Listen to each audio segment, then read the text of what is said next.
अर्जुन उवाच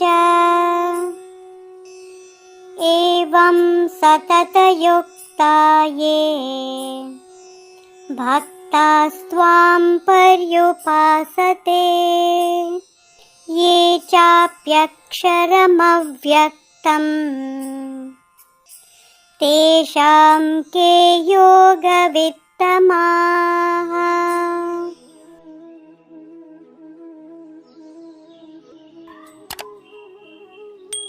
जय श्रीकृष्ण.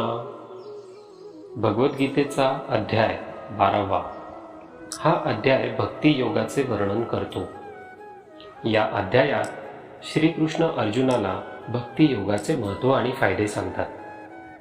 श्रीकृष्ण अर्जुनाला सांगतात की भक्ती योग हे सर्वात उत्तम मार्ग आहे. भक्ती योगात साधक भगवान श्रीकृष्णाला सर्व काही समर्पित करत असतो. तो त्यांच्यावर पूर्ण विश्वास ठेवतो आणि त्यांचे अनुकरण करतो. श्रीकृष्ण अर्जुनाला सांगतात की भक्ती योगाने साधकाला अनेक फायदे होत असतात.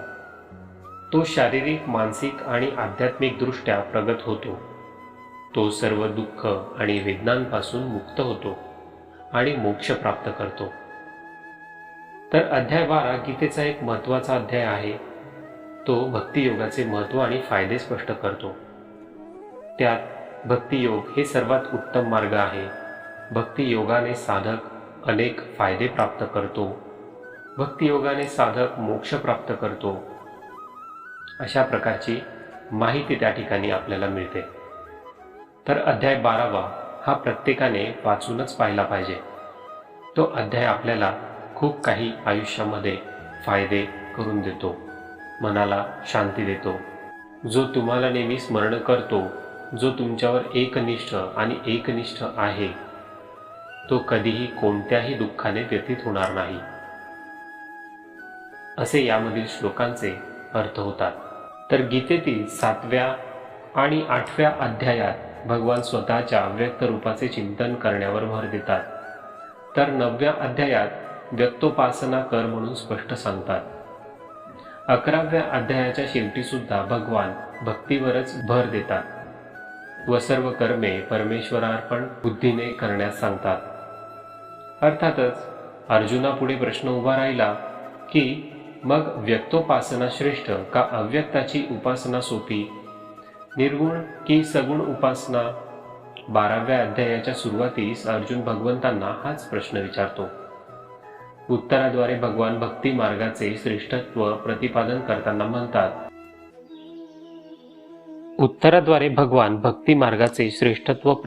करताना म्हणतात माझ्या ठिकाणी मन गुंतवणारे, माझी श्रद्धेने उपासना करणारे योगी श्रेष्ठ होत. जे अव्यक्ताची उपासना करतात ते सुद्धा व्यक्ताची उपासना करणाऱ्यांप्रमाणेच मलाच येऊन प्राप्त होतात. परंतु अव्यक्तोपासनेचा मार्ग क्लेशप्रद म्हणजे कठीण आहे. अव्यक्तोपासना कठीण असली तरी मोक्षप्रदच आहे आणि भक्ती मार्गात सुद्धा कर्मे न सोडता तीच ईश्वरार्पण बुद्धीने केल्यास तीच ब्राह्मी अवस्था प्राप्त होते.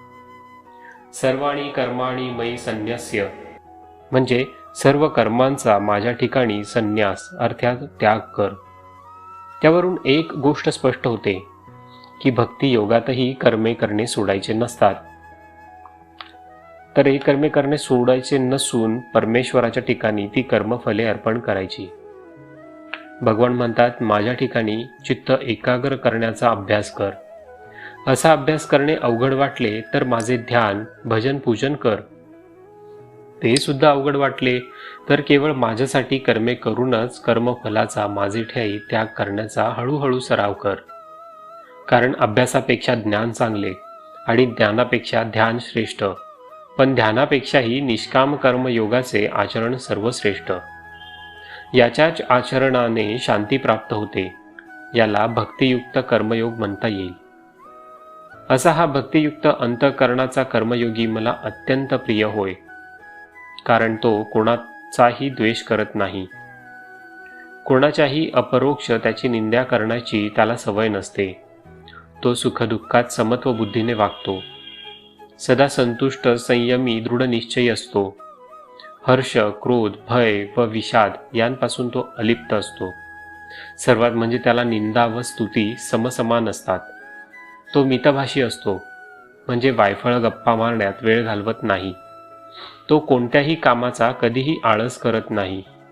कोणतीही गोष्ट करण्यास सुरू करताना त्याच्या मनाची फलाची अपेक्षा नसते आणि त्याचे चित्त सदा सर्वदा स्थिर असते. घरदार, बायका, मुले, नोकरी, व्यवसाय किंवा इतर सर्व आवश्यक सांसारिक व्यवहार उत्तम प्रकारे आचरावेत, ते करण्यात अनास्था दाखवू नये, कारण तेही एक कर्तव्यच आहे. पण त्यात गुंतू नये, कारण अशा गोष्टीत चित्त गुंतवून ठेवल्यास दुःखाशिवाय काहीही हाती लागणार नाही. गुंत न ठेवता उत्तम प्रकारे केलेला व्यवहार म्हणजे मनाची वैराग्ययुक्त अवस्था. या आचरणाने निश्चितच शांतीप्रत पोचणे शक्य आहे, असे हे मतपरायण भक्त मला अत्यंत प्रिय असतात. खरे तर या अध्यायातील श्लोक 13 ते 19 हे शाळेतील मुलांनी अर्थासहित पाठ केले पाहिजेत. पालकांनी, आजोबांनी मुलांना त्याचा अर्थ समजेल अशा भाषेत त्यांना सांगितला पाहिजे. हेच शील बनवणारे, नीतिवान बनवणारे खरे शिक्षण.